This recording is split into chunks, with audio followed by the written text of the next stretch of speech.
I'll rip and screaming from your soul. We'll watch it fall.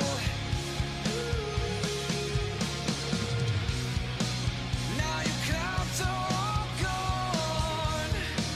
Come and set your light through. Just set your light through before we're only whispers in the wind.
just lay down and die.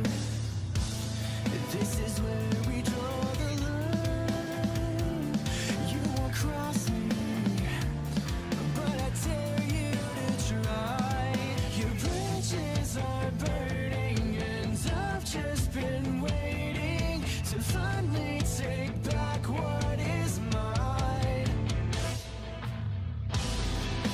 This is what happens when you start playing with fire. Your desire, everyone burns in the end. You're leaving doors wide open. You're letting the wrong ones in. Your desire, everyone burns. Not get what you deserve. Now your time is wearing thin as I crawl beneath your skin. Not a matter of how, more like a matter of when. 'Cause it's cold when you're lonely. The colors you show me, nothing but gray, hollow and empty. You are nothing. And this is what happens when you start playing with fire. Your desire, everyone burns in the end. You're leaving doors wide open. You're letting the wrong ones in. Your desire, everyone burns. Not get what you deserve. Let it burn, let it burn, let it burn.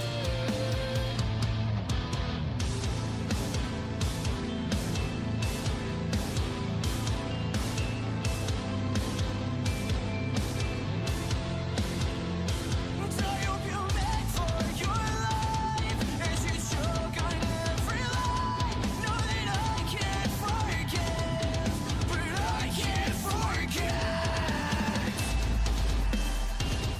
Karma's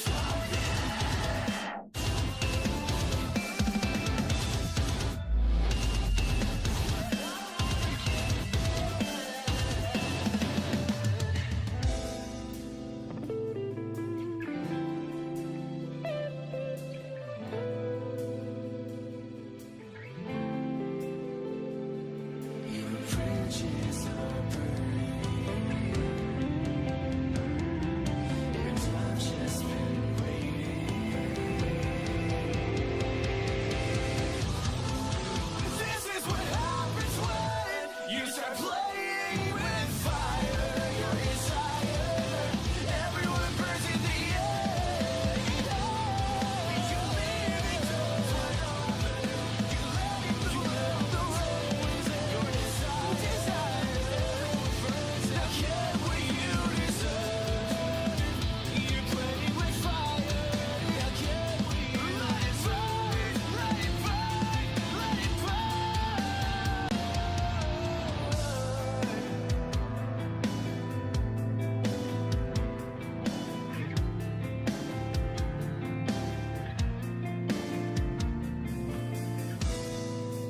This is what happens when you start playing with fire. Everyone burns in the end.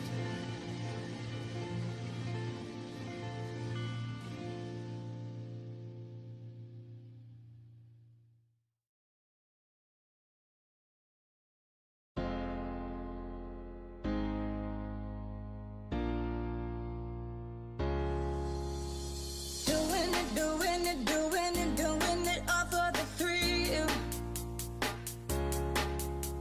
I'm doing it, doing it, doing it, doing it all for the thrill. I'm doing it, doing it, doing it, doing it all for the thrill. You know I'm loving it, loving it, loving it, loving it like you was real.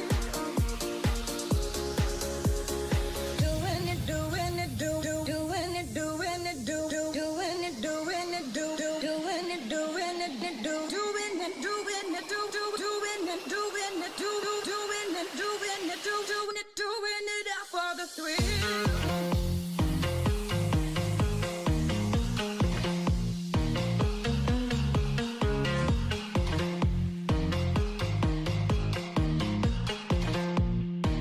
Doing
office is down 1980 Park Avenue.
Picture frames of a broken home. Mama's crying on the telephone. Crying out cause the money's gone. It always seems like there's something wrong. This I swear is more than I can bear. All your greed to get everything from everyone. You cross the line. I've been beaten, broken down inside. I've been crawling so long with no place to go. I've just been sitting here thinking clear, my whole world just disappeared. I feel like I've died again. Bloody knuckles, broken picture frames, shattered childhood memories. This I swear is more than I can bear. All your greed took everything from everyone. You crossed the line. I've been beaten, broken down inside. I've been crawling so long with no place to go. I will not be broken down from all of the pain you caused. I pick myself off the ground. I will not be giving up.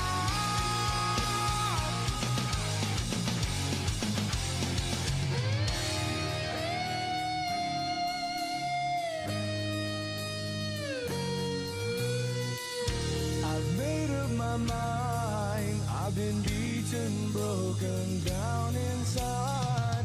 I've been down for so long with no place to call my home.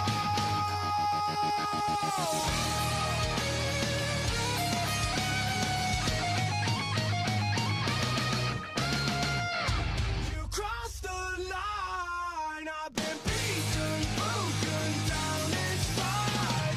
I've been crawling so long with no place to go.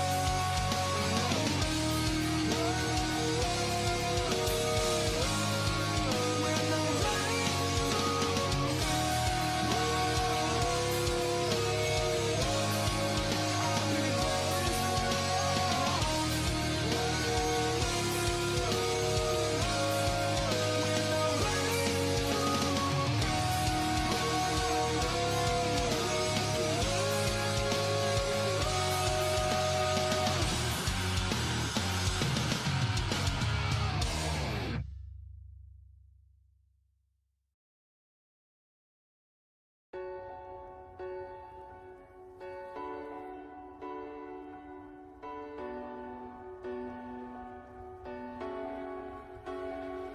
In her heart there's a hole, there's a black mark on her soul. In her hands is my heart, and she won't let go till it's scarred. Try to breathe but I can't, cause the air she feeds me is damned. Got a touch like a thorn, cause the girl she's hiding horns. She got blood cold as ice and a heart made of stone, but she keeps me alive. She's the beast in my bones. She gets everything she wants when she gets me alone, like it's nothing. She got two little horns and they give me a little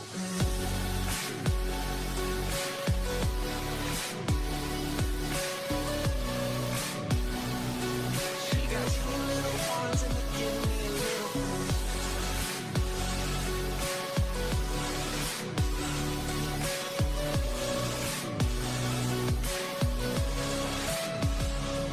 She's the fire in the sin, and I burn breathing her in. Now it's love suicide, and I'll sell my soul for the high. Truth be told, I don't mind, cause her hell's my paradise. She can crush every hole, got her heels stomping down my throat. She got blood cold as ice and a heart made of stone, but she keeps me alive. She's the beast in my bones. She gets everything she wants when she gets me alone, like it's nothing. She got two little horns and they give me a little bit.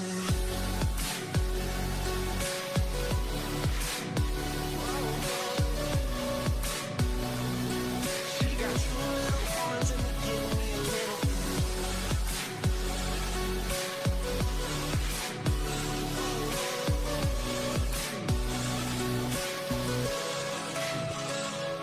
She got horns like a devil pointed at me, and there's nowhere to run from the fire she breathes. She got horns like a devil pointed at me, and there's nowhere to run from the fire she breathes. She got horns like a devil pointed at me, and there's nowhere to run from the fire she breathes.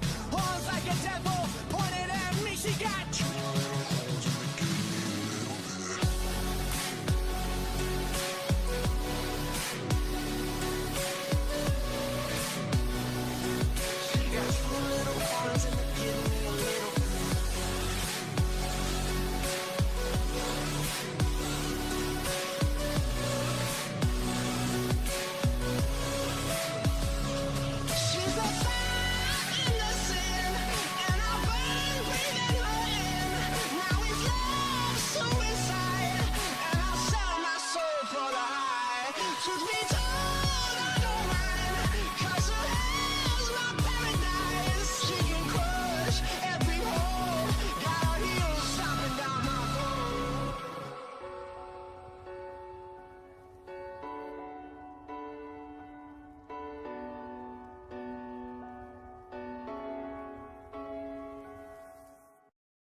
I know that we are far from waking saints,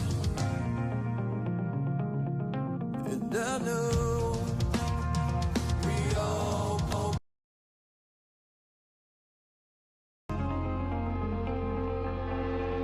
Alone in the daylight, whispers of birds consume. But I know there's always a price to pay.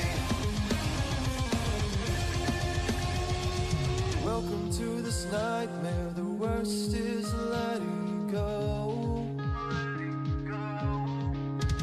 Tonight, we face ourselves tonight. To vanity fails tonight. The war begins tonight. I'll try again, yeah.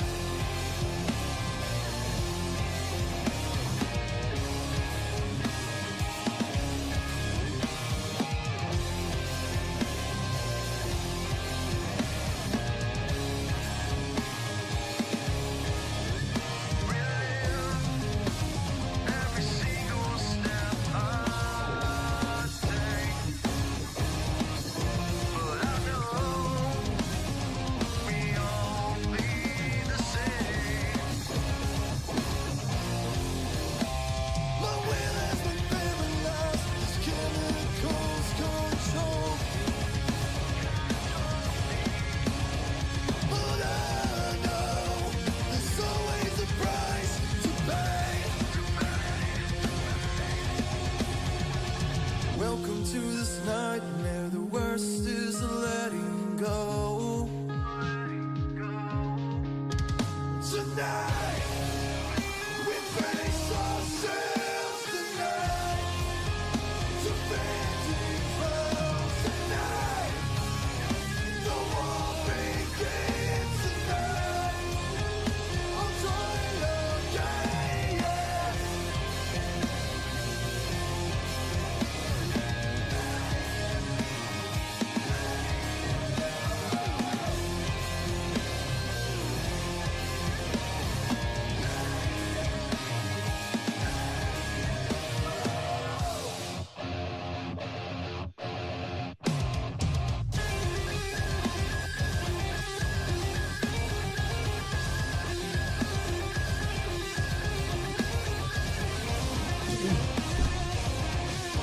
I'm gonna do the podcast intro. Check two. Let's do that again. Check 2, check 1. Yeah. Testing 1, 2. All right, guys. We face ourselves tonight to fading clouds tonight. The war begins tonight. I'm trying again. I'm not forgiven. It's time for a night. We lost our vision. We're living a lie. So stop pretending that we're buried alive.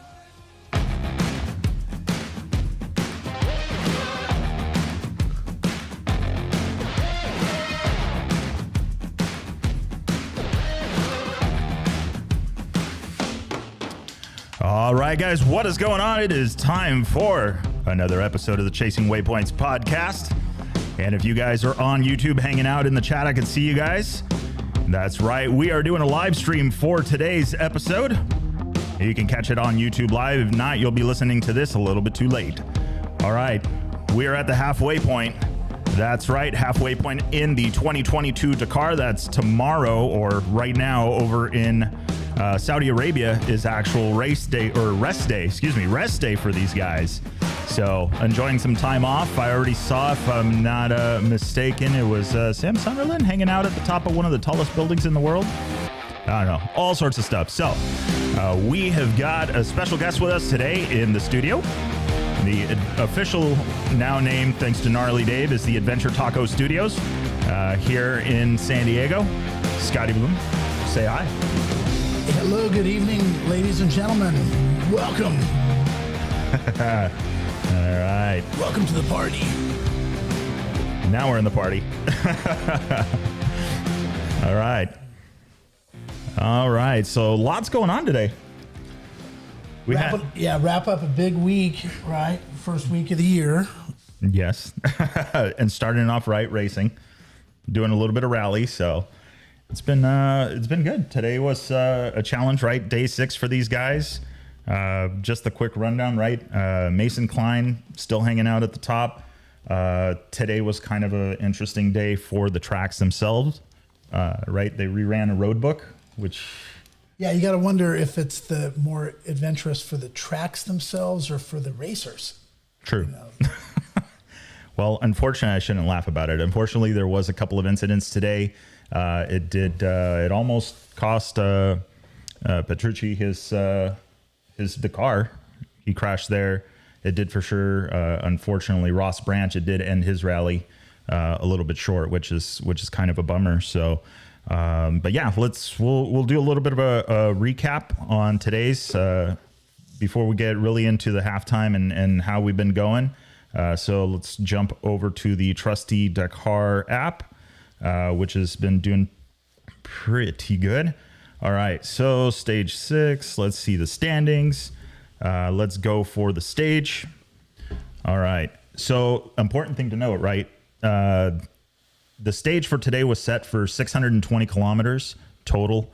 404 of those kilometers was going to be special, and 216 of those was actually going to be the liaison. So that ended up getting cut a little bit short, particularly the special. For those that haven't already heard, what was going to be 404 kilometers of racing actually turned into 100 kilometers of racing. It was cut off at the fuel stop.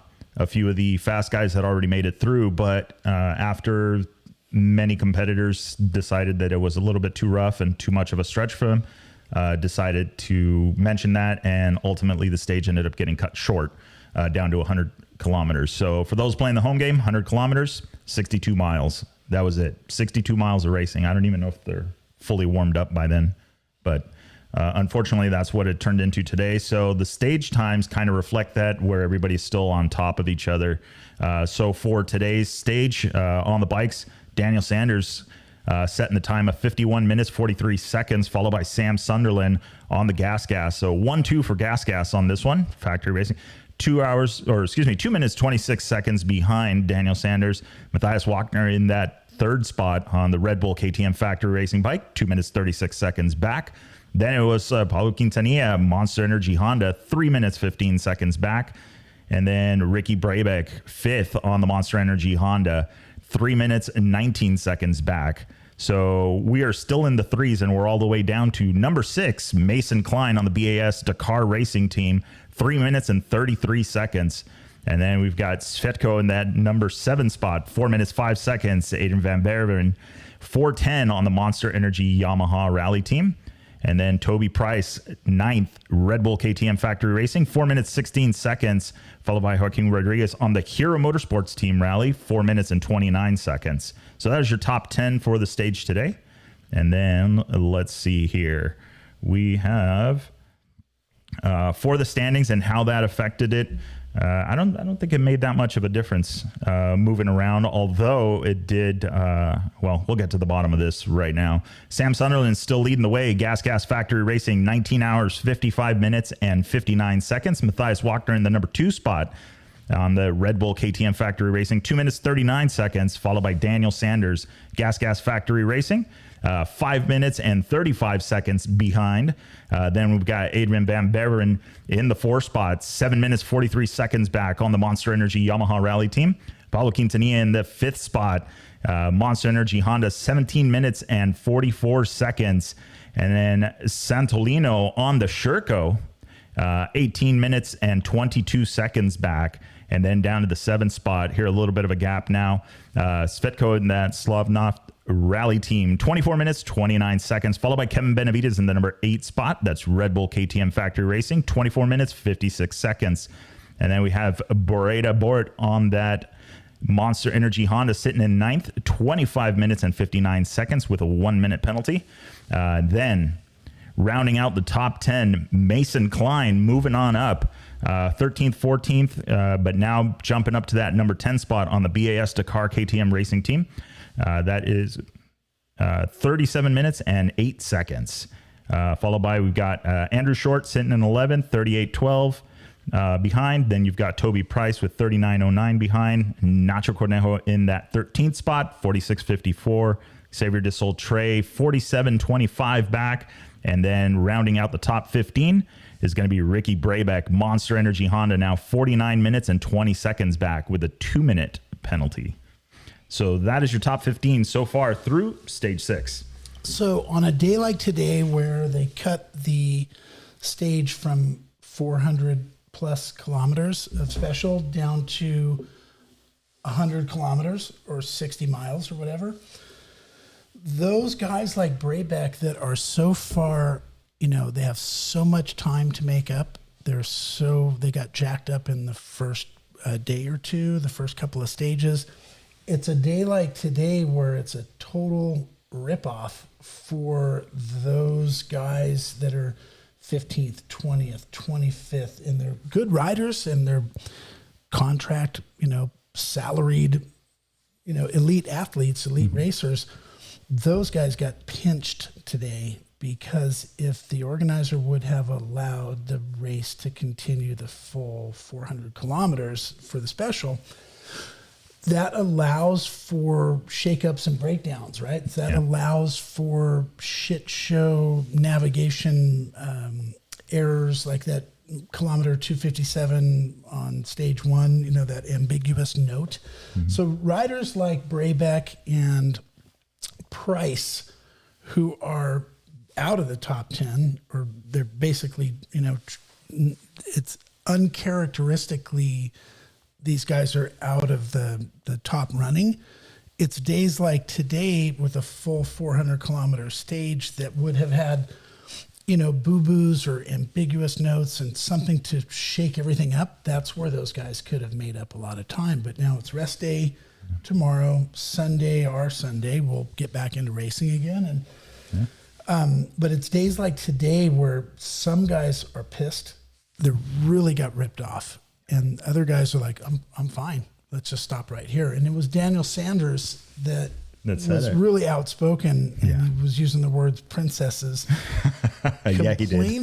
He's complaining about some of the riders who complained to David Castera about the safety and about racing on top of tracks that were already raced. Some of the video footage we just looked at shows these big giant trenches, right? Or Yeah. ditches Oh, yeah. and grooves from the trucks and the stuff. And it's just like not in the spirit of rally raid, in my opinion, to go repeating or go, hey, tomorrow we're going to run the bikes on a course that's already tracked up. And in some of the commentary, you can hear that one of the problems with doing that is the visibility of what was originally drawn in the notebook it's not visible anymore because the trucks have already, gone 300 meters wide, or they basically tracked everything up. And so that's kind of, Yeah. Yeah. And I agree. I mean, you think about like the, Mason, Ricky Brabeck, Daniel Sanders, these guys, I mean, they've raced in rough stuff like this and they've done that. So to race in big ruts and rocky sections and all of that stuff, it's nothing really new to them, but it is to a lot of people. right. Also to like Daniel Sanders, Aussie guy, right? And the Fink, and so for him, but it's kind of uncharacteristic because he's already in the top 3 overall.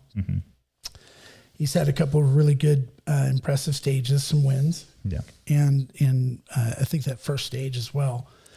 But he's an Aussie. And the thing is that he probably should be happy with ending the stage short today, but it's, if he was all brains and no balls, or if he was all cerebral, he might have just kept his mouth shut about that other stuff. But because he is, he's just like a typical Aussie. They're just like Toby Price, balls out, balls to the walls, humble, and everything is, that wasn't too bad. And for us, it would be like killer. Would take us out, right? No, I mean, it doesn't matter. I mean, I'm going to say I put myself in the position, and I know my riding ability and what I can do. And Sanders did say it is that at the end, or in the end, it's how the bike is set up, how you ride. And you have to understand, hey, I can't go that fast. That's beyond my riding ability. Well, it's on the rider to slow down. Nobody's telling you to go that fast. You're in control of it. It's not like the ASO sitting there pinning your throttle. All they do is limit speeds and penalize you for that. They don't tell you go faster. So I think it is a valid point. And I understand that, when they landed, I guess there was an exchange and they talked about, helicopters and safety. That was later on, I heard from Kendall Norman in one of his interviews, is okay. Well, yeah, that's a safety thing. Okay, I can kind of understand that part of it. But if that is what it was, and it's not because too many people were complaining that the stage was rough and that it was, it's the desert. And then like they said, it's like, well, you're only racing this much of this stage that has been used before. You're going to get on the other side of this, and then you're going to go into back unused, nothing, pristine stage again. So it's almost like they cut it premature because of the majority vote said, this is too much. Yeah, but is it really a democracy? Is it really like Yelp, like, or, customer review, situation? And 3.5 stars. Wouldn't eat here again. It's, it gets a little bit tricky for these guys, but is this what we signed up for? 60-mile stage, this is the Dakar, but they're not going to complain about it now that they're already there. And where's the outrage, for cutting these stages short? And Victor, are we ever going to get the full story about like what really happened with that note on stage 1, or are we really going to get the full story of what really happened with the shortening of the stage 6? Or what's really going on? And if we're looking at each other going, we're not really ever going to get the full, that will never happen. It's like the full story of January 6th, or the full story of what happened, with this event. And we're not going to really get the full story, but it's like doing the Dakar is hard. Lately, following it is a little harder than, in my experience, than it has been in years before when it was in South America. I was mentioning before, you just had so many spectators with smartphones that were like contributing to the content pool, and like your Facebook feed 4 or 5 years ago during in January during the Dakar rally when it was in South America would be loaded up with like that video that a guy with the smartphone in Mendoza, Argentina, caught Robbie Gordon doing a barrel roll or like doing something. And so I think the Saudi Arabia move to one country, one region that's kind of closed. It's not really like open season over there. Mm-hmm. It's changed the audience experience or the spectator experience, from where we sit, and also the algorithms on, the Facebook, YouTube, we're just not getting the same quality of content. Yeah, it's not ranking as high because there's not as many phones on it. There's not as many hashtags. There's not as many. So So now we're basically at the mercy of the coverage that's there, and I mean it's Red Bull, and then one that you and Philip Barrett. Right? That's a name I haven't said in a while, but the Eurosport stuff turned me on to that, and it is completely different coverage than what you see. The commentary is different. The shots, there's the standard shots that everybody gets, all the networks get, but then these guys also add a little bit more in there. They find ways of filming and doing stuff, which is pretty cool. So who would you think right now has got the better coverage, or do you think you just got to watch all of it? No, the Europeans really have an eye for motorsports, and they are heralded. They're coveted. Mm-hmm. Motorsports means something in Europe, and also snooker doesn't mean anything here. So Eurosports, what I've been doing, this is what I would recommend to listeners and to the audience is I'm using a virtual private network, a VPN. I use ExpressVPN, right? They could be your sponsor for next season. And what I'm doing is I trick my laptop to thinking that I'm in London, and then I'll open a Chrome and just Google search for Eurosports Dakar 2022. And the Eurosports is kind of like the ESPN of UK or Europe. And they have, 6-minute, 10-minute clips that have its own commentary, and it's kind of stuff you're not going to see. So get a virtual private network, trick your computer into thinking it's in London, go to Eurosports for the Dakar coverage, and that's kind of helpful. But nice, here we are at halfway point, and you've been following the Dakar for 5-6 years since you got into rally, since you really kind of dove in. And Mason Klein, so we got Skylar Howes knocked out yesterday out of the rally. Still he will keep his, he'll likely keep his Husqvarna deal for another year. Whether he signed for 1 year or 2 years, hard to say. Likely 1. But it's likely that he'll continue on. But Mason, the question mark over Mason Klein's head is gone. Yeah. It's gone now. So can the guy ride? Well, I don't know if he can really ride. Can he navigate? Yeah, apparently he can navigate. He had some enthusiasm and some success. But now at rest day, coming in, Skylar Howes is out of it. The top sitting American is this rookie kid, 20-year-old kid. I think he's 20. You don't have to prove anything else to anybody. Come home with this same standing, and you're likely to be placed on a team, was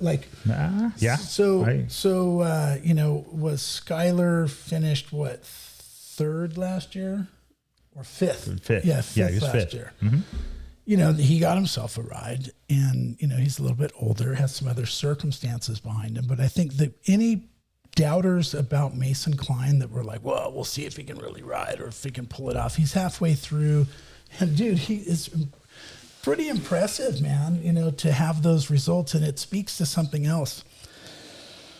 The playing field has really leveled out with the change 3 years ago in 2020 to move the thing to a single country and a single region, and it's not 15,000 foot of altitude. It is got a lot of variety. But we saw when Ricky Brabeck, I think, had his win. It is when all the advantages that people could have had in Argentina and Chile and Peru and Bolivia and in South America, those advantages just disappear because everyone is going to a new country. All the racers are going to be riding on an even playing field. Yeah. And, that was like the dynamic 2 years ago that what led Ricky Brabeck and Casey Curry, I believe, to be the first Americans to ever win.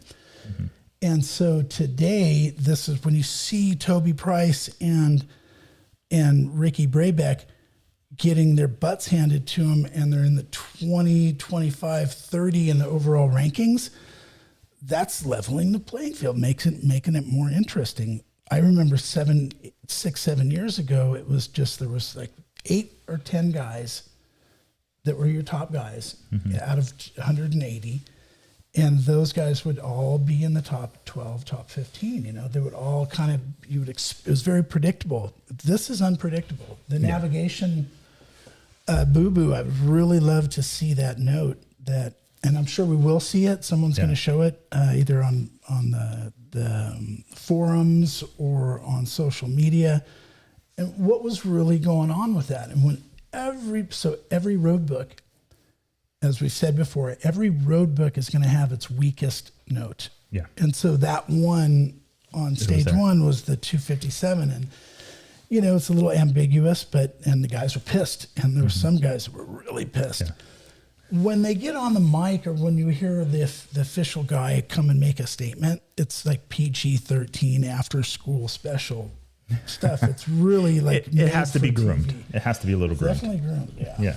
And so there's a few things in that. And one will, with that note, and obviously I'm very limited experience in reading road books, but you look at it, okay, well, a lot of guys messed it up. Okay. Yeah. But the guy that knows the least about racing rally got it right. So what did he do different than everybody else? Which guy is that? Oh, come on. Mason? Well, we got it. Yeah. Mason Klein. Well, try right? telling that to Mason. He's like a road book expert. He is. And actually, Willem, who's signing Mason? My money is Husqvarna goes to a 3-bike team. So what does that mean? So that means that KTM, they're 3 bikes, right? Okay. Husqvarna goes to 3 bikes. Benavides, House, and Klein. Or Gas. But I don't know. Well, you got Xavi Desaultre. Yeah. Is on the Husky as well. Oh, true. But not Husqvarna. Okay. Yeah. Husky. Okay. U.S. Husky. Okay. I don't know. I mean, that's going to be mine. I still haven't gone back to see. I think I called it with Skyler going to Husqvarna when I did the interview with him a long time ago, right after the Dakar when he got back and he was being kind of secretive. But I'm not 25% odds. I know, right? 1 in 4. There's only a few bikes. Let's see who else has commented here. Troop. Yep, you're right. Malamoto is the real Dakar. That's how it got started. I mean, that was the way to do it. The staying intense, and then also this one too, COVID. So now with the whole COVID thing, it seems like things have relaxed a little bit. But now, like you mentioned, is you can stay in a motorhome, 2-3 people deep, but you can't stay in a tent by yourself in a bivouac. In the what was it? Because they changed the rule for the marathon stage, where everybody was going to stay together in a dormitory type setting. Okay, I can kind of see that, but I could see where the ASO is going to be a little bit flexible sometimes when you have so many customers and in the name of customer service. But for us looking outside in, it's kind of like, well, they're just folding their cards. They're just giving up. Like today, today's stage should not have been shortened, at least in my opinion, unless for sure it was a safety concern, and it was not because people were whining. Well, they have to consider the safety of someone's feelings and someone's things, but it's super political too, and about the decision that the race director has to make. and the pressure at the moment that it's coming down. And if he doesn't call it off, if 4 guys warn him, hey, it could be like a helicopter scarcity thing. And if he doesn't, people are on the record barking at the safety problem, and Costera doesn't, the race director doesn't call it off, and then something really bad happens, then it's just like this double, it's a curse. Like they're kind of cursing the thing a little bit. But anyways, it's, what is it, 14 days, and, people spend their whole year and $100,000, 200,000, depending on who you are. You go to the Dakar rally, and the organizer cuts the stage by 60%, 70% of the stage, and you would normally complain, but these guys are like, nope, not going to complain, because it's hard as hell. It's really hard. Yeah. No, and I do, and William, that is a good point. When was the last time we saw so many rookies battling up at the top? And by that too, I mean, and not to say, harping that we're Team USA, but look at how it almost seems that it's been easier for the US competitors to get up onto that top 10, the top 15s, and all of a sudden be at the top of the list, where before it was just 1 or 2. So that, you're right, the dynamic has changed a lot, but I think it's because these guys have obviously stepped up their regimen in training.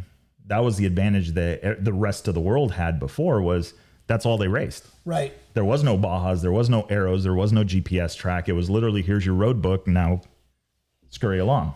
Yeah, the scarcity of road book stages, and the scarcity of training for guys like Skylar Howes and Mason Klein and even Ricky Brabeck, the scarcity of the training opportunities makes those guys really want to find stages. And so Mason, the thing is dude, it's like don't knock on wood, but don't jinx it, dude. You don't have anything else to prove to anybody. You can ride and navigate, and you can, manage yourself. And thanks to Skylar for working with him and doing that together, they're doing something right. And it's like, because Mason is, this young skinny kid, and if you know him and look at him and ride with him, he's not Mr. Balls Out, super fast guy. Mm-hmm. And he's the first to admit it. Yeah. That's why it's easy for me to say. Yeah. No, and that's what's really interesting about him. And just hanging out, right? I went out to the Happy Ranch rally that Happy Dave did a few months ago, and it was a fundraiser for Mason, and it was really cool seeing everybody step up to the plate to help him get to, well, obviously where he's at now.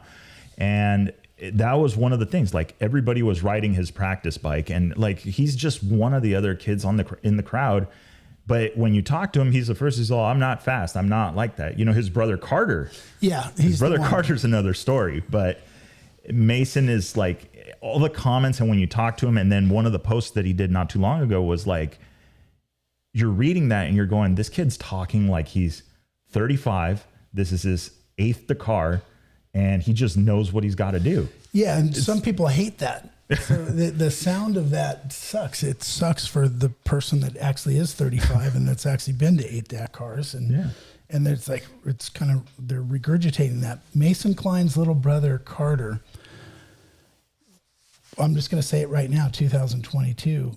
In 2025, 2026, I put all my chips on this guy. I don't really have a lot of chips, and if I lose them all, it's like, okay, but I like this because Carter Klein is picking up on his older brother's cerebral way of thinking, and he's getting a benefit. I think Carter gets is the beneficiary. He gets a boost, gets a benefit from being around the cerebral, nerdy nature of Mason Klein. But I just have a feeling, sorry, Mason, but I just think Carter is going to be, I'm just telling you, I spent a couple of days with these guys, and I just have a feeling about Carter. Yeah. Well, it's the hare and the hound, but that's, and that was interesting. Somebody just mentioned that about, Troop, about having Mason and Skylar on the same team. If what I was saying, Husky, Yeah. And, so there was that makes a lot of sense. I mean, good listeners. So yeah. I mean, they work very well together. I mean, they train together. They work very well together, and they team up, and they have it. And I would be very afraid of them on the same team. If I was on the other teams, I would be afraid of them because obviously they can navigate.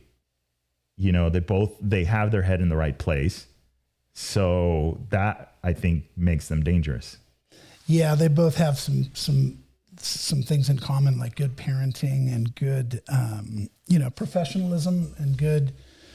And Mason's so young, it's just that, and he's going to rub a few people the wrong way. And, especially if he just comes out, lighting it up like he is right now. But just keep my fingers crossed. Yeah. Come on, Mason. Yeah, we can do it. And Travis every single Sunday. Sorry, can't rewind it. It's live. But yeah, you're right. I think that's where that's what it was such a bummer about today's stage getting shortened is because literally this was like, they said it, Mason said it, that it's like literally like, it's like one of those best in the desert Mint 400, just right off rough. And that, so yeah, absolutely. Everybody on a US team, when they talk about suspension and when they get they're testing in Barstow. I mean, the only place that's worse than that, in my opinion, is Plaster City out here in El Centro. But Barstow is, So yeah, I mean, that sucks because I think today would have been the day that Ricky Brabeck, I think of all, would have probably capitalized the most because I'm not going to say not afraid, but he knows what he's doing. I mean, hell, he raced Vegas to Reno on the rally bike. So that, that's kind of a bummer. But yeah, the navigation thing, agreed. You put a road book in front of somebody and it could be a road they've traveled a billion times and it will be completely different. They're going to be guessing themselves every couple of minutes thinking, okay, well, is this where the turnoff is? Or is this, that's how I got screwed up looking for tents, trying to get those tents. And I go, oh, okay, it's gotta be this one. No, it's the next one. And just like that, you get inside your head and next thing you know, you're riding off into the sunset. Yeah, so it looks like the riders and the racers are adapting to a new kind of a modified way to write the road books, compressing where there would have been 2 or 3 notes for something that's happening on the ground, crossing an arroyo and going up another valley. Mm-hmm. They can compress that and put that event or that situation on the ground, the event, into a single note. But I'm curious to see what the note was exactly, and then to get the real story, because we hear about things, you hear about rumors and you hear about different things in our industry and like the world of racing, and you really want to hear like what's the real thing, what really happened. Yeah, how did it really go down? So let's listen to this. So I was listening to Dakar Rally Daily, sponsored by Climb. It's Quinn and Jesse have a great little program they put together, but this is from the other day.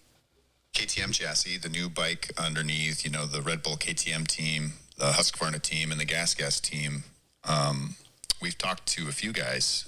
There was some rumors going around that people were struggling with that bike preseason. I've asked Quinn Cody to tell me numerous times why, but he won't tell me because he's on the development team over there, so he won't tell me any secrets. But reports now, everybody's saying they really like the bike. So whatever changes they're making in the development they're doing, it seems to be working on that. Yeah, here's what happened with that development. So there were some rumors that some guys didn't like the bike. And then all of a sudden, those rumors are gone. What happened? Well, I'll tell you what happened. Someone from development, maybe Quinn Cody himself or someone in his circle, called all the riders and said, everyone sit down. Husky, Gas, KTM, just sit down. We don't know exactly who did it, but we're listening really carefully. You got any complaints that leave our department? And we got to remind you guys, do your job. This is what your job is. Yeah. So when there's rumors that some of the riders don't like the new frame or the new setup, what KTM had to do was, and the whole organization, say, you guys shut up and do your job. And we're really listening right now for who's the guy or who are the people that are complaining about the development of these bikes? Because if it is you, it's going to be a bad day. It could be bye-bye the hard way. It could be bye-bye breach of contract. Didn't you understand the definitions part of your agreement? Yeah. And yeah, I mean, that's what was it back in the day? Loose lips sink ships. Yeah, still. But to their thing, Skylar said that, they were doing like their testing and their stuff, like it changed from when it was him, it was some testing and all that stuff. But once he got on the Husky team, and then especially with the new bike, all it was practice. And it was like sunrise to sunset. And to be honest is when I remember watching some of the clips of them at the Morocco rally and watching that bike.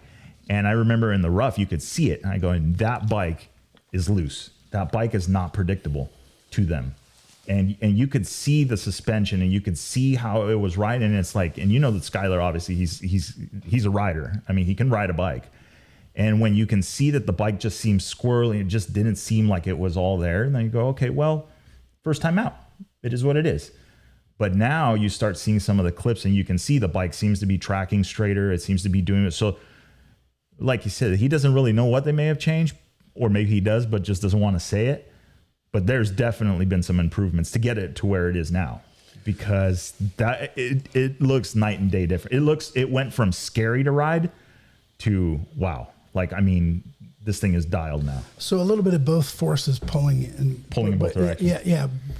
One force is that, hey, the thing has to get better, just the same way that our environment has to get cleaner over time. It just with, like generally speaking, we get cleaner with our cars and our pollution, over decades, long periods of time. So too will these bikes, as they go through development, get better and better. But also too, the other force is that, hey, there's some rumors going around. Shut the fuck up right now.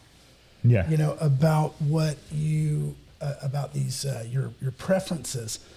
And so I'm thinking that that's probably one of the things that happened about why the bikes are all of a sudden so much better now. So it's two forces like that we that we just talked about. Yeah, and that's their Troop brings up a good point, Jared, is that not all racers are development riders. Yeah, and not everybody. They're not going to try. Yeah, lots of guys just race, and that's right, because it's like, I mean, you see it in all forms of motorsports. I mean, let's go, we'll switch disciplines for a minute. Formula One, the driver has to know, I mean, I feel like my rear tire is 0.1% down on air. I think we need to adjust that. Like, they have such a feel for it. And now back to tuning a bike. A bike is a whole nother story, especially in the dirt and predictability, because as you can tell, I mean, these guys send these things. It's not like they're just like, like how I would ride it. No, if I rode Skylar's bike, it would be, which would never happen, I'm sure, but there's no way I would ever be able to suck like even 10% out of it, like what he can do. And some riders have the ability to say, you know what, the head angle is wrong. The forks need to be dropped a little bit, this and that. Like, they know exactly the changes that need to be made. So maybe that's the program. They narrow it down to, okay, you guys are going to be our core guys. I know that on one of the other teams, with a mutual friend of ours, we know that there's certain team members that what they say, everybody else tests. And that's exactly to that point. Not everybody is a development rider, and not everybody is the race, the top guy. Well, so for our, SoCal and for our North America, audience, people that are listening that know Baja, remember the THR Kawasaki deal. It was like THR Precision Concepts, Monster Kawasaki. And it was Robbie Bell, tall, skinny guy, and, racing on the same team with a guy named David Pearson, who was, probably twice the weight and, a bigger guy, great rider. But they're in that environment, THR and Precision Concepts, Robbie Bell's parents, his dad is basically, or him, is tuning the suspension, the forks for that Baja 1000, for those when Kawasaki reclaimed the #1 plate from Honda, this was 6-7 years ago when this went down. But there was big guy on the bike, didn't like the way the bike was tuned, but the skinny guy on the bike happens to be his dad, is tuning the bike. And so it's just like, get used to the way this is. But, we don't have, in the Dakar and Rally Raid, we don't have the team aspect where multiple guys riding the same bike. Yeah. But that's where it comes down to that. And Travis from Every Single Sunday, yeah, correct. The rider feedback. We've dealt with it in different times, and I've dealt with it in the four wheel arena, and it's, what you say and what you feel from the seat is sometimes not like it to relay that. And yeah, sometimes, the bike turns in too easily. Yeah. Or the bike is lazy to turn in. And I go, okay, well, what does that mean? Is that the beginning of the corner, the mid of the corner, or where is the issue? And it's like, well, it kind of feels like. And some guys will be like, no. Yeah. So the engineer guys that are real engineers, that, that's what they've dedicated their adult life to. And then they have these racer guys tell them, no, it's like it kind of understeers over here. Well, exactly what do you mean? And so the engineers are calling bullshit, and in their mind, they're thinking, because I'm doubtful, that I can understand the difference between a Cabernet Sauvignon and a Syrah after 4 glasses, or a Pinot Noir. It's just aged grape juice versus a Merlot, like after 5 or 6 glasses. It's like I can't really tell the difference. And so, when the Formula One guys or the MotoGP guys come back and they say, "Oh, I don't like the car. Something about this I don't like." My first reaction, my first gut instinct is that's just a cover. You're covering your ass for shitty driving, or you're covering for something else. And the engineers are scratching their heads going, really? What do you mean by that? Yeah. And so, well, that'd be the first question. If I was the engineer and I had, a rider come back in and say, no, it was the bike, it was just crap. Well, if you can't tell me that, because it felt like it was packing, or if you can't give any further description than what it is, then we're going to have, okay, well, what do you want me to do? Yeah. I mean, if you can't at least tell me the very minimum of, I felt like this, or look, I hit these 3 whoops, and by the 3rd whoop, I felt like I was going to get, launched to the moon. You have to have some feedback and to be able to do it. And then that's something, rewinding it all the way back. And I remember talking with Alex Martins on the episode that I did with him, and about sometimes making adjustments, but because rider fatigue and riders. So at the end of the day, I think the KTM group, we'll go with the KTM group, had helping them refine the bike further between Morocco and here. They were listening to at least from what it looks like, they were listening to the right people, because the bike just looks different. Well, and maybe it is. From where I sit, if that rumor thing about the shitty bikes, or we don't like the development, that is the improvement is we're all going to have a meeting, and the next guy that gets caught making up a rumor or complaining or taking his gripe outside of our department, taking it outside to the streets, not only are you going to get fired, but you're going to get fired in a bad way. Yeah. You're going to get fired with a penalty. Like basically part of your thing is not only are you not going to get paid the rest of your salary, you're clipped. But yeah. So that that's definitely it's interesting, because that rumor got pretty big pretty fast. And why would it not? It's like, what else is there to talk about? We're just dying for something new to talk about. I mean, we got the Africa Twin bike came out like 4 or 5 years ago. Waited for that forever. The T7, the Yamaha thing, and now so in the Dakar you have Yamaha team doing well. You have Gas, KTM, Husky, Honda. There's more to it. Sherco is in there. Hero. There's more to that, and that gives us optimism for like the next 3 or 4 years of the Dakar. Do you think Dakar Rally will be in Saudi Arabia? I mean, they have their contract. They've got to go. They've basically got to make to the end of that. But even Which today, is how long did they know? I think it was 5. It was a 5-year contract. I don't remember. It was 5 or 10. It's when I heard it, I was like, damn, that seems like a really long time. Like they signed up and put some money into it. But from what I saw today, it was a post on Carlos Sainz's. It was one of the news channels from down there. On their social media, they posted that one of the higher ups with tourism had met or was talking, like they were starting "We want you back, we miss you, I've been thinking about you." Oh, for the South America thing. For South America. Yeah. So this is going to be interesting how it rolls down, like as the contract gets closer to the end, because this is year 3. So it's 5 years. This is about where they may start looking at it. I don't know. I mean, personally, from what we talked about before, we got started, is the fan base.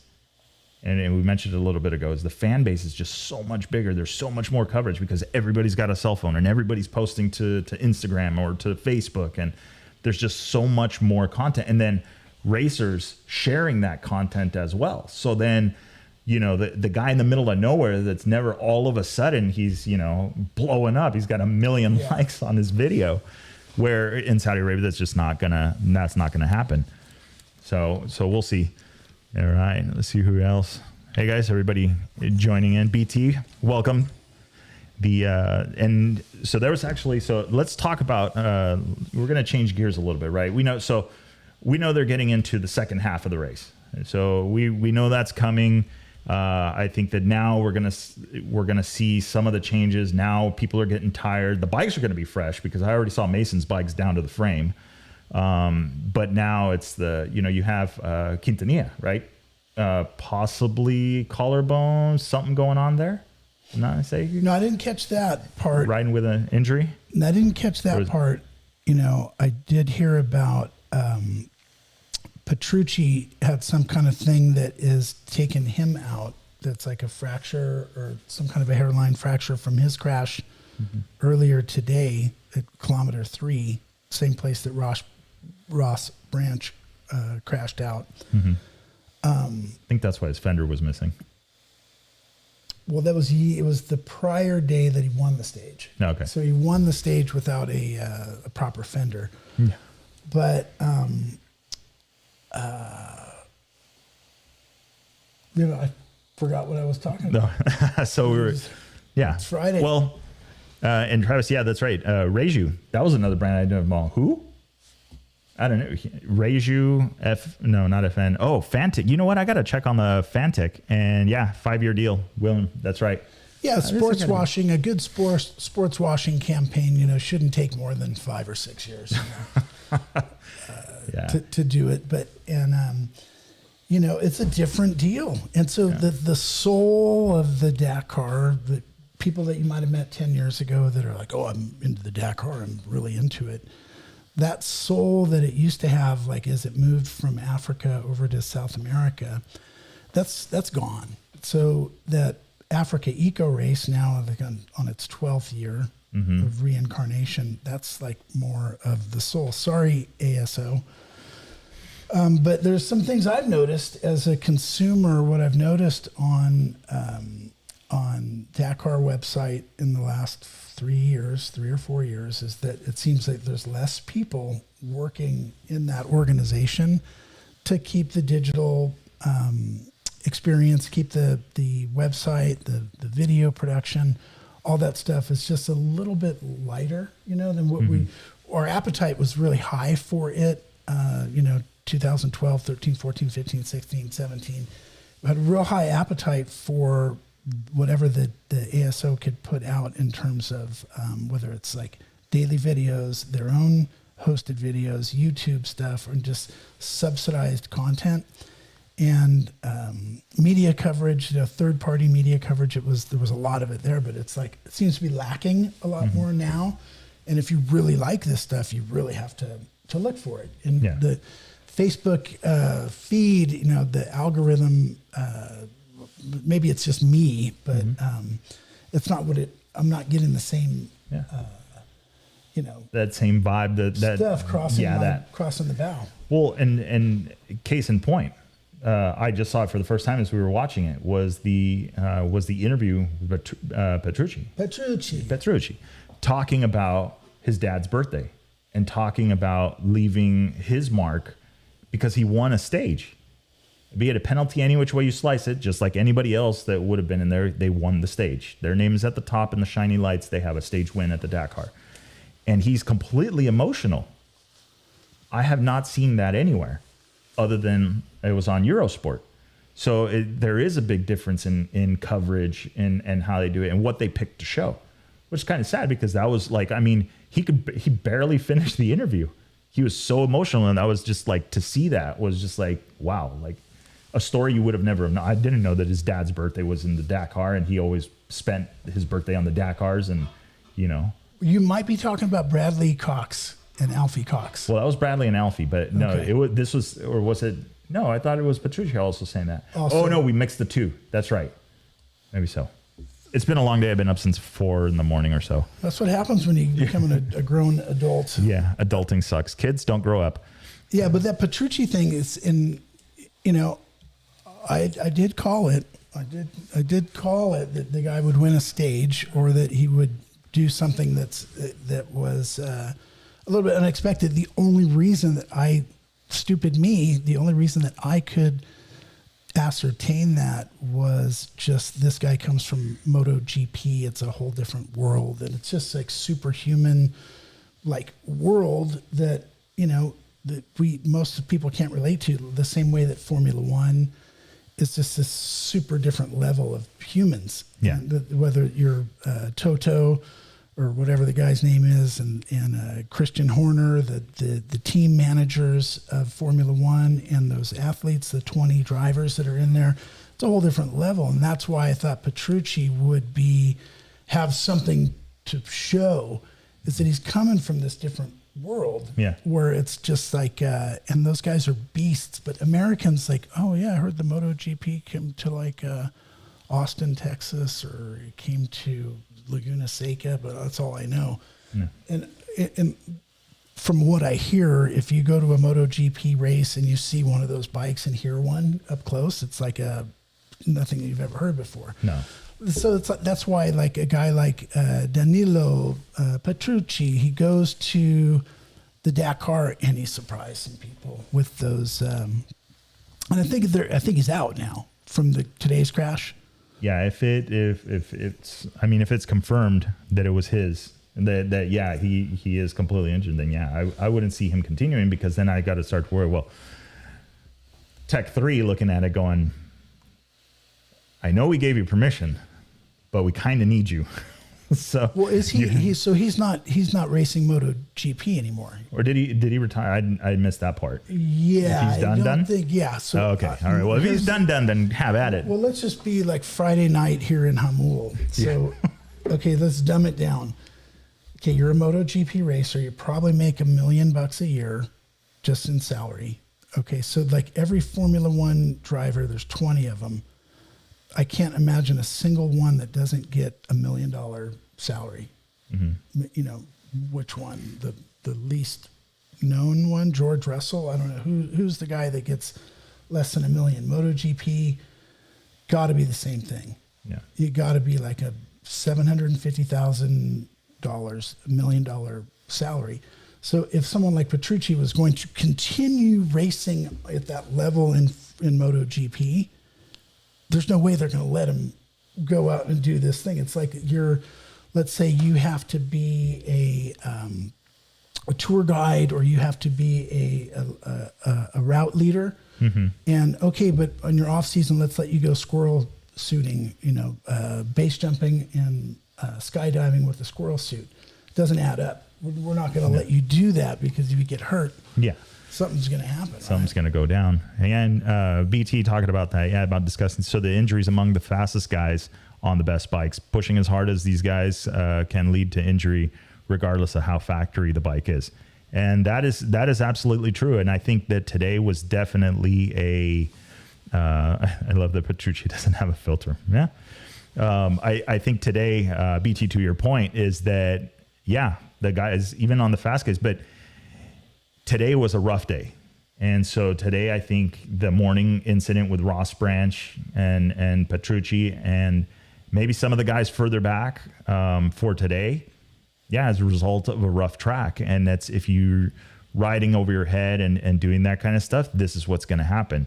And to another point of that, I think I'm predicting that this is what is going to continue to happen if next year they do actually implement the speed limit at 150 kilometers an hour. I wholeheartedly believe that this is what's going to happen. I mentioned it in the previous is, okay, well, if we're going right now, getting up to the 180 kilometers an hour, you got some legs on the dry lake beds and all of that stuff. If now you leave everybody to 150 at 180, 110 miles an hour, the guy riding the bike has to know what he's doing, and you got to have, the huevos to do it.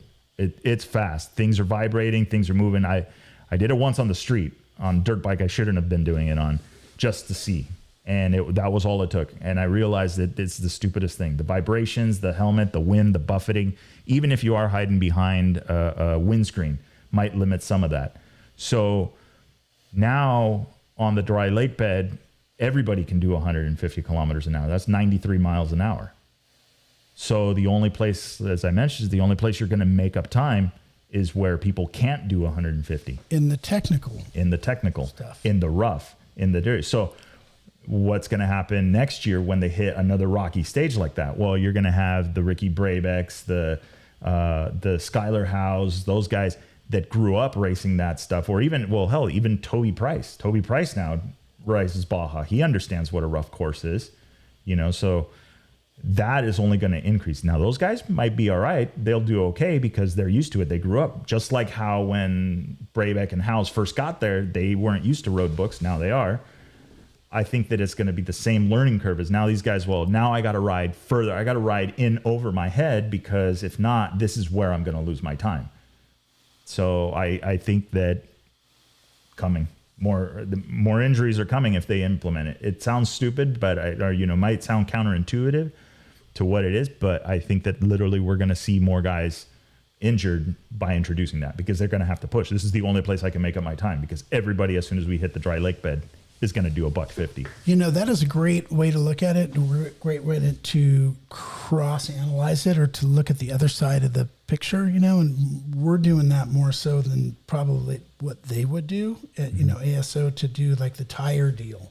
Mm-hmm. Okay, that you only get this one tire and you can't, and that ended up being their intention was to make it safer, but it has an unintended consequence. It's actually making it more dangerous. And so what you're saying is that if they do limit top speeds to 150 kilometers an hour, around 92-ish, in the low 90s miles an hour, that someone is going to have to, the only way I can make up for it is by riding harder, riding faster in the more technical stuff. And if they start crashing there, it's not as bad as if they're crashing on wide open lake beds, or off-piste, fast sand sections, or fast flat sections. Mm-hmm. So it's like yet to be seen. So here we are, curious as what's going to happen, how it's going to go down, and what's going to happen with the electronic road books, or the digital road book thing. That one source says that 2023, next year, all the bikes will be on electronic road books. Mm-hmm. Speaking of which, I brought one over here. So we actually got a treat today, and we're going to talk about the electronic road book thing really quick, because it's true. So now, how this is going to play into the Dakar. So for those of you guys that have been following the Dakar for a little bit, no, but for the newer guys following, so before, you used to be able to get the road books the night before, and then after. You'd get them the night before, you did your marking and all that stuff, loaded your road book, and you were ready to go for the next day. Then some of the teams, then there was a whole new position that came up as part of the team known as Map Men. And the Map Men was this mythical creature in the sport, and they would basically take that road book overnight and turn it into a GPS file. So now, fast forward, last year and this year, they're handing road books out the morning of, just minutes before the start, to give these guys. And then this thing, this is the Tower 1? This is Tower 1. Okay, the Tower 1. So now this is going to be what one of the next steps is going. So on this, you have your electronic road book. You can literally seconds before the stage, pre-highlighted, ready to go with all the changes, literally upload it via Bluetooth right to it. So this is going to be kind of like the next go-to of what they're going to be doing. And we've seen it already in the trucks. So they're already implementing this, but now the bikes are going to get something like this, which, again, was just going to help. I think like they do say, maybe it is a safety thing, to help with the safety side of things, not people not shortcutting and stuff like that. Or, I do think that has some valor to it. But yeah, this thing is, it's pretty gnarly size, but I mean, if you think about it, it's the pad, and it's also it's like having two ICOs, right?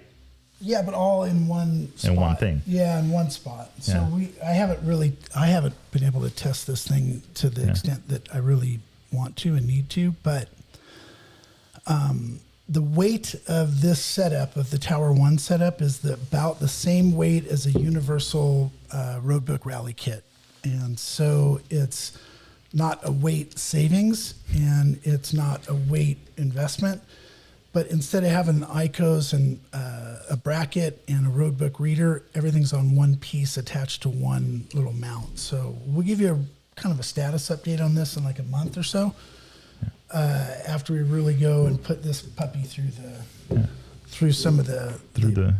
ringer, Yeah. so to speak. And thanks to Luke Bennett up at Tower 1 ICO Racing. Thank you, Luke, for giving us a shot with this. And actually, I don't know, really quick, just to kind of show it, because I don't think they can see the road book in the back, but somebody mentioned earlier, so, right, remember we had the kilometer 257 deal where so one of the things that Mason had mentioned, and that they were already practicing this, is stacked notes, where you would think that there'll be one main note and then there's a couple of direction changes involved with it. So it's like even Cap on the exit. or it could be cap on exits.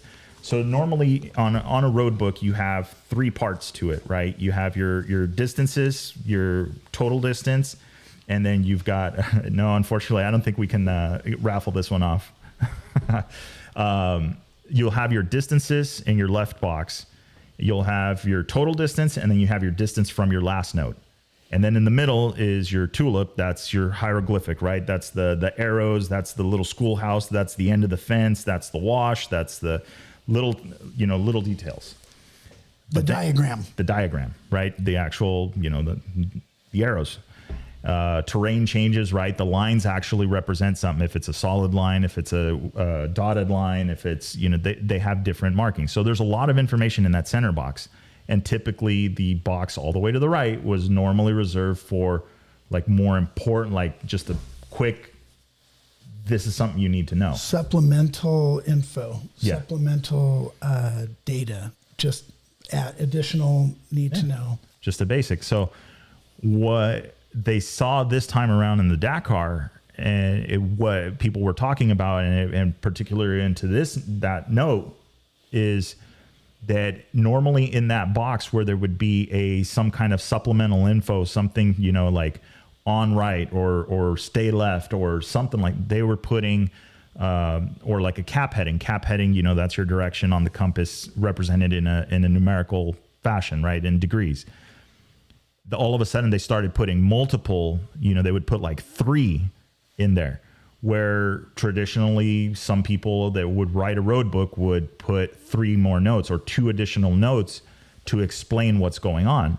But in this case, there was like, 200 meters, cap 10, average 10, and then at 600 meters, or cap blah. So now they're telling them basically in 200 meters, you want to kind of stay in this direction for 200 meters. And then when you get to 600 meters, you want to do this. So now all of a sudden, you're not moving the notes. You're having to pay more attention. It's slowing them down, which, okay, you achieved what you wanted, but if you're not ready for it, it's confusing the hell out of you. If you had the night before to go through those, Yeah. it's a lot different than having 15 or 20 minutes in the morning Yeah. to try to pick those out, you know, and for an avid, you know, navigator, aspiring, you know, navigator guy in some of these rally schools, they'll tell you, hey, before tomorrow's stage, you know, pay particular attention, looking for these things in the right side box and looking for errors and, you know, blah, blah, blah. But it does make a difference that they don't have the night before to go in and look at that piece. But so where else is all this going? What are we really saying here is that we see the sport is changing. You know, it's when they changed locations from South America to Saudi Arabia, changed some of the rules, you know, it changed some of the expectations that people, you know, have. And then also the dispersion of top riders getting just completely dispersed among the top 40 or 50, you know, 30 or 40 is a big deal. You know, it's like, that's a change, and that's the effect of some of the causes. So we're going to move the event from South America all the way into Saudi Arabia, where they have a lot of money and a lot of reasons to do an event like this. A lot of reasons. You know, their tourism, their development, their future, you know, and then they also want to get past some of their political stuff and some of their social issues. That's what sports washing means, is that, hey, they're trying to clean up their image, you know, Saudi Arabia trying to clean up their image, hosting these different events and basically doing what they can to be in the world stage as they develop these big real estate developments, resort developments for the future. And so we watch the sport change location, change rules, and then you and I, as fans, we want to just basically say, okay, what does this mean, and how is this going to change for the future? You know, and with Mason Klein, okay, just the kid. He's not listening. I'd be surprised if they're listening, you know, to this while they're over there. Oh no, Mama Bear is listening. Okay, so he's done. Mason has done. He's basically got over the hump, you know, pressing for a top 5, pressing to like have his position, have it in half, like going from 10th to 5th. Yeah, you know, what's the payoff of that? I think he's going to be fine if he can just finish the way that he is right now. And then, like, what happens to Brabeck? You know, if Brabeck finishes in the top 22 or finishes like in above 20th position, then what happens to him next year? I don't know. I do know he has been loyal to Honda. Honda's taken him so many times to the Dakar. I really wouldn't see that changing. You know, I can't imagine him going to another team and this ending badly. I feel like he is more, I mean, outside looking in. I don't know him well enough for, you know, I don't even know if I've ever exchanged words with him. But, oh yeah, I have at the start and finish Sonora Rally as well. I don't see him going anywhere, but I see him coming back more pissed off and working that much harder. And with somebody like Johnny Campbell in his corner, that's obviously taking him from one place to another. To me, it's, you know what, it was a bad day at the track. You know, we all have them. Unfortunately, the track is 14 days long and in the middle of nowhere on the other side of the planet. But, you know, there's two choices. I mean, he could be riding like he didn't care and just like, man, whatever, I'm over this. I'm just here, you know, I'm just here to get the bike to 6th gear and see where I end up. But he's not, you know, he's going for it. He's being the team player. I think that is still showing that, you know, this is still a team member. This is somebody that we want to have on the team. So I don't see him going. Yeah, you know, me neither. I don't know where you could go. You know, you fit in so well if you're one of Johnny's boys, you know, if you're part of that crew, you know, Johnny Campbell, you're a Honda guy, you're kind of branded, you know, it's kind of hard to get out of there. You know, it's kind of hard to switch teams. You know, it's like being in Nueva Generación and trying to jump over to Golfo or Golfo, but you can't really change cartels. You know, and his thing. Easy. I don't need the algorithm picking that up. Okay. The video. So it's like 7 or 8. I guess this is his 7th one or his 8th one. 7. And he's won one. You know, got 2nd last year, and then this year, if he doesn't, you know, it's like I'm not really worried about what happens to Ricky. I'm kind of worried about what happens to my family and me. But you know, if just thinking about it from the cheap seats. Wow, you know, where does it all go? And so, like, my speculation is that he will jump out and go off to UTV land or go off to vehicle land. And the reason that I'm going on this far-fetched kind of like reaches, why the hell isn't Casey Curry racing in the Dakar this year? The guy is the first American to ever win the Dakar on 4 wheels, did it with Can-Am, signed with Polaris. He's with Polaris, but no Dakar. No. It wouldn't make any sense at all. Yeah, So and it's like there was no, I mean, other than Seth Quintero, but that's the OT3, that Red Bull Juniors class, off-road class or whatever. So, you know, and it's a bummer, right? He ended up having a mechanical, and now he's on the Dakar Tour. yeah, win as yeah. many stages as you can. So win Yeah. as many stages. And I look at this guy, you know, Quintero, and it's just like, I don't know him yet. Maybe I will.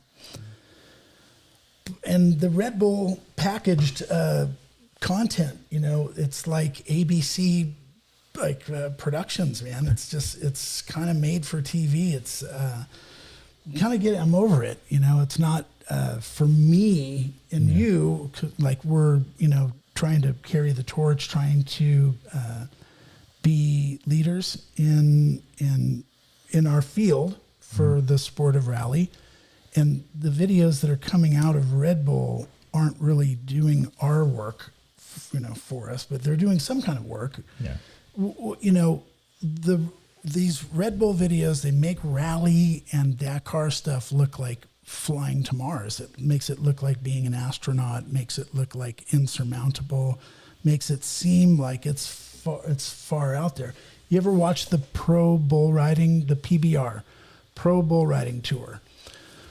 PBR, Pro Bull Riding. I watch that stuff, and I'm never going to be get on a bull and go ride a bull. It's fun to watch. X Games and the big skateboard super ramp. You know, we're not going to do that. It's fun to watch. And so, like, the Dakar thing, is it fun to watch? I guess everyone in Europe, in Germany, Italy, France, Spain, everybody loves to watch the Dakar coverage. Mm-hmm. But that doesn't make everybody participants. It doesn't make everybody, No. you know. No, and that, you know, that's a good point, is like, where, you know, for people, where do they go? Because there's a growing, for the navigation side of it's growing here in the States. We're seeing more of it, even with the limited, like the I don't want to use the word sensationalized coverage that we get, right? Because Red Bull has a style, and you know, their videos are cool, and they show stuff, and they break it down, and they have some really good like basics videos and stuff like that I think. But I think the gap begins at, okay, I watched this video, now what do I do? How do I get off the couch? Where do I go to do this? And where can I, you know? Go to 7-Eleven and buy a 24-ounce Red Bull super energy drink with high fructose corn syrup. That's what they're doing. Sorry, Red Bull, but you know, you guys are selling sugar drinks. That's it. Yeah. So I mean, and thank you for, you know, making some content. Yeah. So it will be interesting to see, you know, how the future develops, right? Everybody going to electronic road books. And I know I saw a variation of this on a KTM bike. I'm going to say, I want to say that they did it on purpose, but maybe not really, but maybe they did. And those that didn't really know wouldn't have guessed it or seen it. But it was a video from last year, the year before. I think it was their first year in Saudi. And it was, I think, Toby Price doing the walk around in the factory, talking to people and doing interviews about building and developing the bike and da-da-da-da-da. And all of a sudden, as they pan across, you could see one of the new KTM bikes with the tower, and it had a large flat surface on the top of it. So going back to, we're going to the electronic road book. So do you think that by going to electronic road books, it's going to help more people get into the sport? Or should we stick to paper? You think paper is the way to go to learn?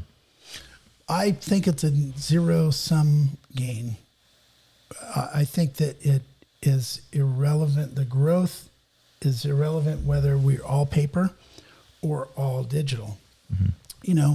First thing that comes to mind, all digital is like the quick sell is, hey, it's less paper. It's more environmentally friendly. Mm-hmm. But then like your Tesla cars, and the batteries, and then the cost, the net cost of actually producing that stuff, and then the cost of the electronic road book reader. I'm not sure, Vic, if introducing these things is gonna be a big, like a growth spurt. A lot of, like, I have a theory that if we show this to UTV owners and motorcycle racer enthusiasts, and they hear, look at this technology that you can have, we can put this on your bike, it's the same weight as a normal navigation setup, we're looking at it as a pull. We're looking at it as a way to people, I want one of those, that looks mm-hmm. good, let me learn how to use it. Mm-hmm. And it shouldn't be really that hard, but I don't know. The answer to the question about paper versus and like what's more important. Choice is important, giving mm-hmm. people the opportunity. So next year in Baja Rally, 2022, you can use electronic or traditional paper. Mm-hmm. So in the meantime, because I don't know if you've thought about this, but we're all going to be riding electric motorcycles in 5 years. So I think it's 2 in California. Okay. So, have you put much thought into that yourself? Have you ridden an electric bike before? Why'd you have to ask me that? Okay. I only did it once, and I swear nobody saw it, and I will delete this video if it turns viral. I rode the BMW electric scooter. Okay. When it was out. Yeah. And, it's interesting. Obviously, the first thing, and everybody gets, is range anxiety. And that's going to be a thing for electric bikes. And I work in the industry where range anxiety is very real. And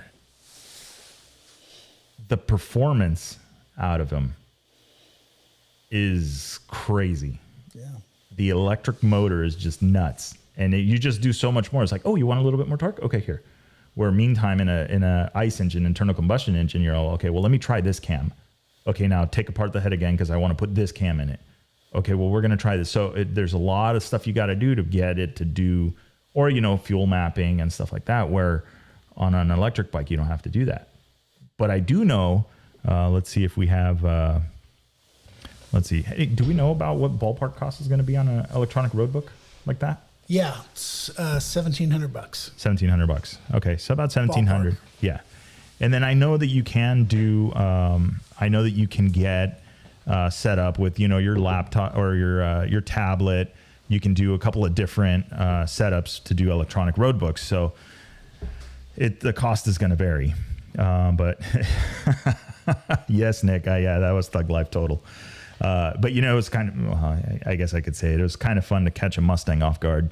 They weren't expecting a scooter to pull it across the intersection. So anyway, yeah, that is the entry low, the cost barrier for getting into an electronic road book. If you're using a tablet, something that's weatherized and that kind of thing, and then some buttons, things like that, it may be on par, may actually be a little bit less because everything is just in one boat. Like here on the Tower 1, you have your cap, so your compass, you have your odometer, and you have the road book holder all in one piece. So it depends, how far you want to go with that one. But let's see. Let's catch up with some of the comments here. Scotty steps away. Let's see. Yeah, Red Bull did commercialize the race, and yeah, absolutely. So Kota Rally registration now open for that one. I think that is a really cool starter event. with what they've done with it. You could take a DOT showroom bike, put your basic stuff. I mean, it's actually on here. I don't know if you guys can kind of see it, but there's the RMS clamps that you can put right to the handlebars, and with the basic setup, you can just go racing. Now, I will warn you that this race or this event, it does have a mixture of terrain, and there's some harder stuff in there. So there's something in there for everybody, which is really cool. And they're working on developing it and making it, bigger and bigger over the next years. And it is the first fully permitted rally event here in the U.S. So that is actually huge. And let's see what else. Catching up with the comments here, I did see something. So Petrucci's parting gift from KTM MotoGP team was a ride in the Dakar. That's a good gift. That's badass. So, and yeah, that is absolutely loyalty, and it shows that KTM takes care of their athletes, and what they do. So that's awesome. Let's see here. We're scrolling through this. Let's see. Oh yeah, Wes did use the Tower One. Used one of these at the Sonora Rally this year, and Chris Parker from Rottweiler Performance designed this complete badass holder for it that broke away. It was tuned. It swiveled in either direction, and then if you hit it, it went down. Why is that important? Daniel Sanders found out, right? A couple of times now. Chin bash. Yeah. I thought I was having deja vu when I saw him this year with his chin all looking like a hockey player. No, it was a swarm of bees.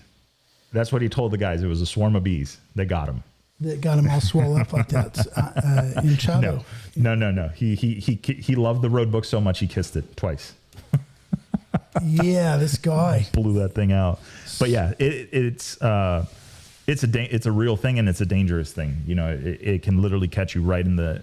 I mean, it did it for him right in the perfect spot. It sneaks in right between the goggles and the helmet, and incoming. So having something like that, like what Chris designed, where it actually like breaks away and moves down, is huge. So I'm sure there's going to be more iterations of that coming up. All right, let's see here. What do we got? I rode the Zero.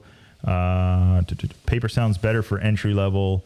Me looking to come do a race. Travis Brock. I'm telling you, you got that gas built. If you guys haven't seen it, head over to the Instagram of Every Single Sunday. He has a gas that he has been working on along with Moto Minded. It's got the Moto Minded tower on it. This thing is badass. So you definitely want to go check that bike out. Travis, all of his bike builds have been really good. The components are handpicked. Everything has a reason that it's on the bike. So if you need ideas on what to put, just send them a follow or get a like or ask them questions. Totally accessible, which is really, really cool. So, and which I'm trying to remember, we were talking electric bikes, and there's an electric motocross bike that just came out, and I cannot remember what it is. It's not Zero. No. It definitely wasn't. No, this thing actually was on par with the current 450s. It had more power, and it had the battery to do a full moto at race pace. But I can't remember. I'm hoping Travis is still watching this, because from what I understand, he may have one in the garage sooner or later. Damn, I can't remember it. But yes. So while we're thinking about that, over the years, I've thought about, God, I want to do, if I could do the Dakar, if I'd won the lottery and I just, got divorced and I didn't get Skylar House sold everything, unemployed, or just give everything away, whatever. And so there's no way I can do the Dakar rally in South America with crossing the Andes and going to 15,000 foot altitude. It's not going to happen. Extreme heat, in the summer, in the southern, below the equator. It's summertime down there in South America. I just could never do it. Saudi Arabia, maybe I could, but guess what? I can't come up with 150,000 and 6 months off to do it. What I want to do instead is I want to do chasing the Dakar in the Dakar on a bike with a bivouac pass. And so instead of spending 100 to 150 grand and trying to race the Dakar is, man, just spend 30 or 40, get a bivouac pass, get a bike, and get, moto media credentialed, and do that as the bucket list. 30 or 40 grand, it's a month of my life, 2 weeks during the race, a week before, a week after. And you could, hang out in the bivouac, but ride every morning, ride to the start, finish line, follow the, leave the bivouac early on your bike and just kind of go 2 or 3, go a mile down the road and wait for bikes. Everybody And comes just, through. yeah, and just Chill. something like that. That's my new bucket list. I just came up There we with go. it today. All right. Well, you heard it here first. It's the Stark Varg. So that was what I was. The motocross electric bike. Yeah, the motocross electric bike. So those, I think we're going to see. We're going to see them. That sounds like a couch at IKEA. Starkvark. Stark. Yeah, but in Starkvark. this case, it's an electric bike. But you valid point. So I think let's see. Maybe one of those gets over in Chris's hands, and next thing you know, we've got a moto-minded tower for it. That'd be pretty rad. The Varg. It is the Varg. Sick. Nice. All right. Well, let's see. What else have we got here? Kind of scrolling through. So we're getting, next week, kind of wrap it up. But next week number 2 of the Dakar, that's going to be the talk of the town. See how everybody goes. Mason's still sounding pretty fresh. So that's good. I think he's got a relaxed pace. He just knows what he needs to do. I think Skylar's there. I wonder if Skylar's going to hang around out there, or if that's like the waving of the red cape to the bull. Okay, so let's say Skylar has representation. Say he has an agent. Agent is going to do everything he can to keep him out there in Saudi Arabia, to be a team guy, to be a team player, and to sit back and support. I think when Skylar had his injury and he got injured out of his first Dakar in South America, I think that they asked him to stay. Was it Garrett Pouchet wanted him to stay? But if he has an agent, someone that's they're going to tell him stay. If you can, if he's in the hospital, if he gets out. Skylar could have died yesterday. Because it was yesterday that he had his crash in stage 5. People are, I'm so bummed for Skylar. No, don't be bummed. He's walking around and talking, he didn't die, which is we overlook that. We tend to overlook that. It's like, oh man, I'm so bummed he's out. Just don't be, you should be glad that he didn't get killed. Yeah. Yeah, it doesn't take, unfortunately it doesn't take much. And at that point, that is exactly why you wear all the equipment, as wearing an airbag. Are those mandatory now? Everyone wears them? Yeah. Pro GP, I think it's got it, or the elite. The elite class guys got to run them. Okay. So I know that there was, and then I also saw I'm pretty sure he's wearing the A-Stars one, because I think in one of the pictures I saw of him, you could see the collar of it showing there. And that's true. I posted about it too. I'm like, all right, this happened. Cool. On to the next one. Next one will become better, faster, stronger. We know the recipe that he's had, the picture he was painting of this rally, and his performance is there. So I think that coming back next year, doing the same thing, not really changing the recipe, just practicing more and keeping fresh on it and helping develop that bike even more. I think it's a winning recipe. And if you get Mason on the team and you can both of those guys run together, there's going to be some changes up at the top. Good call. So for next week, I'm looking at the list of who's on the top list right now, and I've met Sam Sunderland. I've spent a few days on the bikes with him, couple evenings around the dinner table. Something about Sam that you really got to like. He is got kind of that British dry humor. He kind of takes himself pretty seriously, and right now I like that about him, and I like that how he's kind of settling in. Daniel Sanders also, and then Quintanilla. So before I kind of liked Price, Howes, Quintanilla, and now I'm really liking Quintanilla, Sunderland, and wild card on that would be Van Beveren. Yeah. So Pablo Quintanilla, when he's from Chile, and his first Dakar, he was number 192. Okay, so he was basically, there was 3 bikes seated worse than him. Mm-hmm. Big guy, nobody knew who he was, but he was up and running in the top 15 after 2 days. But started from the back. And something I like about Pablo Quintanilla is he's one of the big guys, like Toby Price, Skylar Howes. Quintanilla is also a very tall, like De Soltrate. These are the riders. We talked about it a little bit before. The classic Dakar motorcycle rider is a big guy, 6'2", 200 pounds. And this is what Quintanilla is looking like. And so sitting at 5th place right now,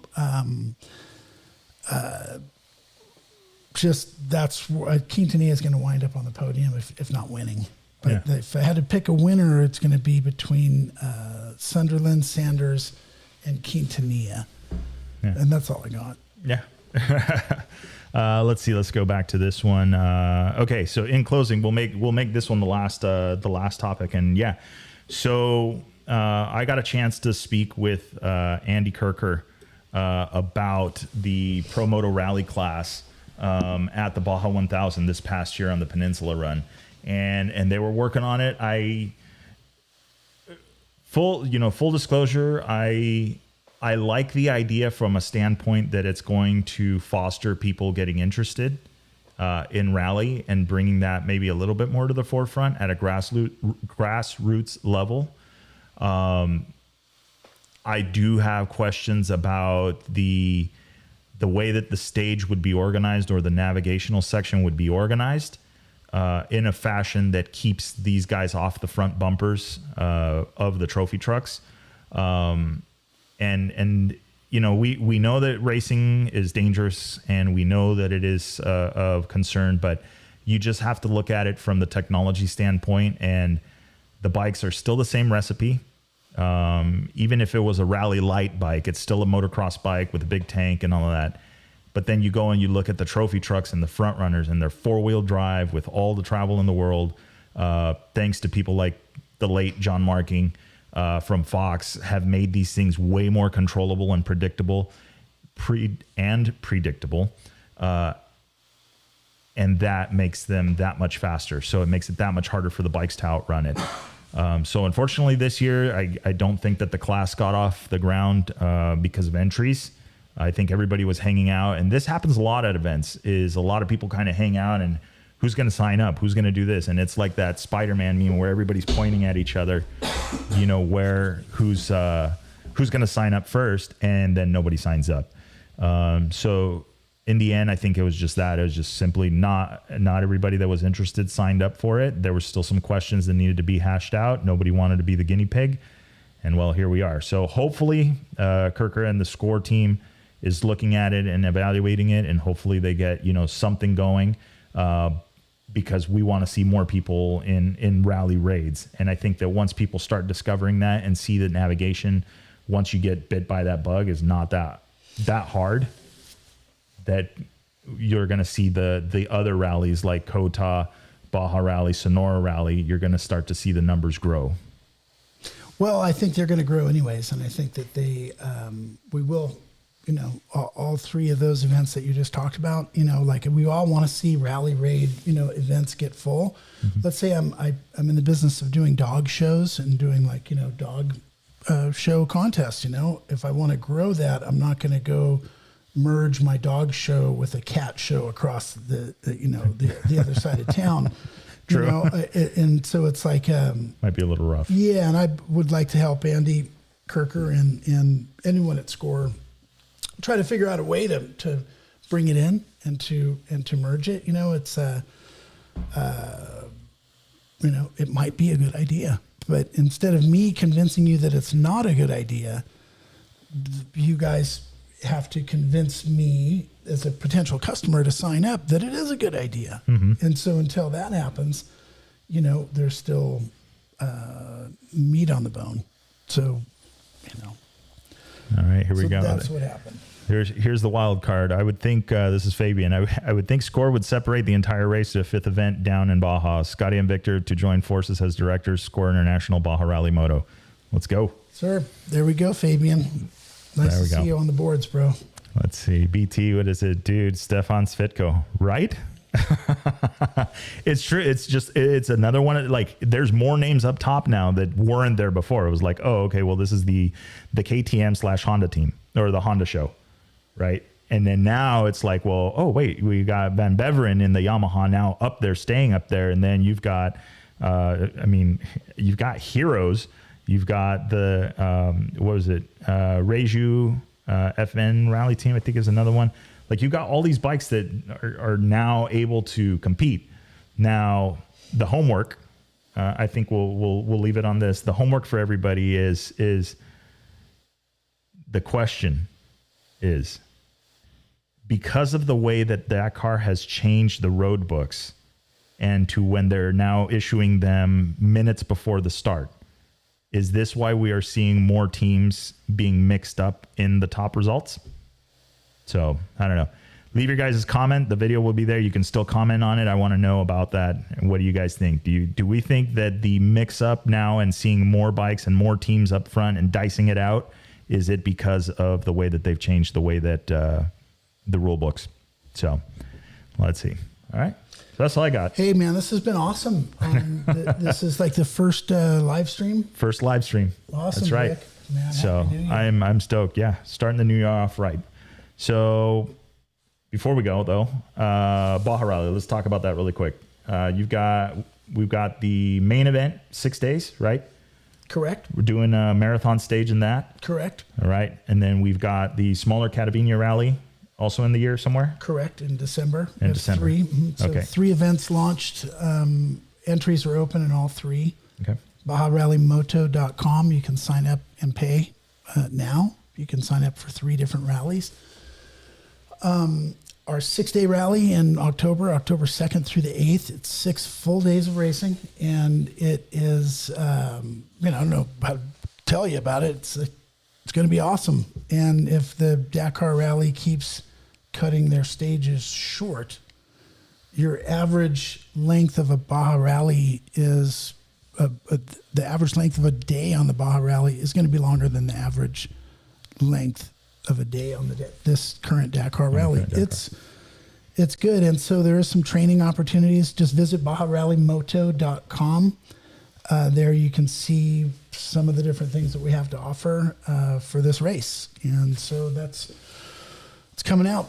Nice. So we're on it, and thank you for everything you guys are doing, and to your supporters and sponsors. And let's keep watching the Dakar, and keep tuning in to Dakar Rally Daily. Yeah, it's a good resource. Yeah, I'm not gonna. I don't hide it. I've said it in a few of the episodes. That's where I get my information from. I mean, Quinn Cody's got everybody on speed dial, so I know. But if we could just get them, when they don't know that we're listening. We want to hear what's really going on. And mad respect to the people in management for our business, like Quinn Cody and Johnny Campbell for their respective manufacturers. That's a lot of pressure, dude. They have to and they have a lot of stuff to guard. And I can't blame them or fault them for holding their cards really close to the chest and to not. I mean, one thing, you're going to get fired, but the other thing is that people are going to get in trouble. Yeah. By telling the truth. In the world of surfing in the U.S. is like motorcycle business in the U.S. Nobody really can tell the truth about what happened with that one guy. People know, but nobody broadcasts it or publishes it. In Australia, it's exactly the opposite. Surfing in Australia, if you get caught doing crystal meth and you're a pro surfer, you're going to get busted, and they're going to publish it. Up here, if you're a pro surfer and you get mixed up in narcotics or drugs, they're going to hide that. The industry is going to kind of take cover for people. But I'm not saying that's what's going on in the motorcycle business, but it's really competitive. And I think that the guys that are working in management at these companies that are hiring riders, doing contracts, developing motorcycles, I can't blame them for, keeping it really close to the vest. Oh yeah, absolutely. Absolutely. So, all right. Well, awesome. All right, guys. Thank you to everybody for tuning in. That is also, we've been recording this, so if you guys want to listen to this show again in the car, you will be able to do so. I will publish it a little bit later tonight. That will be available on Spotify, Google Podcasts, and Apple Podcasts as well. Or you can just head over and to the Chasing Waypoints YouTube channel. You'll be able to watch the show. So thanks once again for everybody tuning in. We will see you guys for the next one.